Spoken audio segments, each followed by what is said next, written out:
Time now for our group chat, letting you in on the stories that caught our eye this week. And I'll start with the good news from Deion Sanders. He announced that he's cancer-free after surgery to remove his bladder and reconstruct a new one. Yes, absolutely great news. He says he intends to continue to coach this season.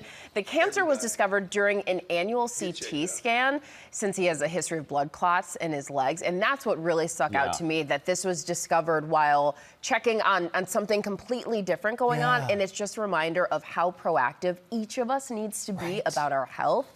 And it's so easy to get caught up and not make your appointments, or to push them off, or to think I'm a little too young for that. But just to keep in your mind that we've got to be on top of our health. I kid you not, I saw this story and I'm like, wait a minute, I'm so behind on my physical. Right? Like I needed to and I went and called and scheduled an appointment, but it's like such a great reminder. Absolutely. Yeah, it really is. All right, well, you guys know how much of a dog lover I am. So we came across this story and I just love it. So we heard about this family in San Francisco whose dog Rufus died. And so the family was heartbroken over this. But they started looking at other rescue dogs online and found one at this senior dog rescue called Muttville that looked very similar to Rufus. So they adopted him. They named him Ziggy. And then notice all these like similar mannerisms to Rufus, an uncanny resemblance. They did a DNA test and the results, shocking. Their newly adopted dog, Ziggy, turned out to be the father of their previous dog. Take a look, listen.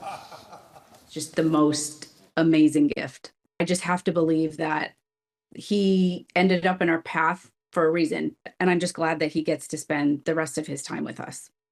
Amazing. The fact that these two animals found their way to the same loving family, just incredible. That's unbelievable. And it's just another reminder to rescue dogs. Always consider shelters in your area. This week we also celebrated Dogist First. Oh, yes, yes, So, yeah. The perfect time. Meaningful coincidences. We always talk about those. Okay, so you guys know I was on vacation. Sorry. I'm sending you all the pictures. I know, and we were like, please don't. No, we don't hate you, but I was down. So I was down there in the Caribbean, and I was on the beach, but I didn't have my goggles on, so I put my camera underwater. So there, look at this. I was looking for turtles, and these are beautiful. I mean, they were so gorgeous. But remember, I'm looking from above, and I'm only seeing shadows. So I think I spot another turtle, except it wasn't a turtle. Once I looked at this video here, wild. It was a shark. And I just kept getting closer and closer and closer to it. And at one point, I was looking at it and I was seeing the shadow. I was like, wait a minute, this isn't moving like a turtle.